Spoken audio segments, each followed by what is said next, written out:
বন্দর কর্তৃপক্ষের অবহেলা সহ বিভিন্ন টেন্ডারকারী প্রতিষ্ঠানের দুর্বলতার কারণে প্রায় সময় ঘটে দুর্ঘটনা।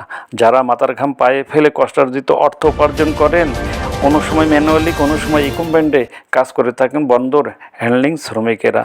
আর অনেক সময় এই দুর্বল বিভিন্ন ইকুইপমেন্টের কারণে ঘটে দুর্ঘটনা। এদিকে মঙ্গলবার রাতে বন্দরের থেকে পণ্য আনলোডকালে একটি ক্রেনের তার ছিঁড়ে দুই বন্দর হ্যান্ডলিং শ্রমিকের শরীরের উপর পড়ে। এ সময় স্থানীয়রা উদ্ধার করে ফায়ার সার্ভিসের মাধ্যমে তাদেরকে নাভারন হসপিটালে ভর্তি করে। নাভারনের চিকিৎসক শাহজাহান আলী নামক এক শ্রমিকের মৃত্যু নিশ্চিত করে। অন্যদিকে সোহেল নামে আরেক শ্রমিক আহত হয়ে মৃত্যুর সাথে পাঞ্জা লড়ছে হসপিটালে। তাদেরকে যশোর রিপোর্ট করা হয়েছে বলে জানিয়েছেন নাভারন হসপিটালের ডাক্তার। এদিকে ধরেন কাঠ দেওয়ার আগে কাঠ দেওয়াতে দিতে গিয়ে মনে করে তখন ছিঁড়ে গিয়ে চাপা পড়েছে। চাপাতে পড়িয়ে দুজন লোক চাপা পড়েছে। যদি আমাদের কোনো একটা হসপিটাল থাকতো আমাদের এত কেউ আসা লাগতো না, প্লাস আমাদের কেউ নাই। আমাদের বর্তমান এই হালে করে দিয়ে গরিষ্ঠরা বহুত তো ওখানে চাষ করে খাচ্ছে, কিন্তু আমাদের কোনো মূল্য নাই। এটা হলো বিষয়। বন্দর পরিচালক শামীম হোসেন জানান, আসলেই এই ধরনের ঘটনাটি দুঃখজনক, তো বিষয়টি খতিয়ে দেখছেন তারা।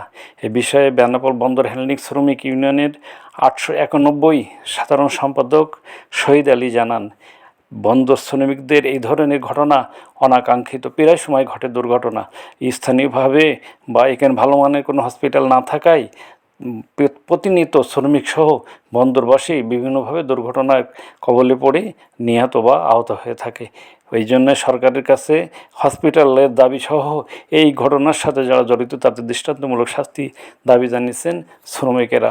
কারণ তাদের দাবি, যারা এই টেন্ডার নিয়ে থাকেন বিভিন্ন ইকুইপমেন্টের, ভালো মানের ইকুইপমেন্ট এখানে ব্যবহার করলে তাদের যেমন স্বাচ্ছন্দ্যে কাজ করতে পারে, দুর্ঘটনাও অনেকটা রোধ হতে পারে।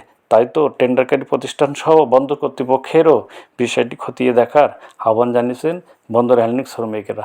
বিস্তারিত দেখুন, শুনুন বিস্তারিত কী বলছেন হ্যান্ডলিং শ্রমিকরা, শুনবো বা জানবো তাদের কথা।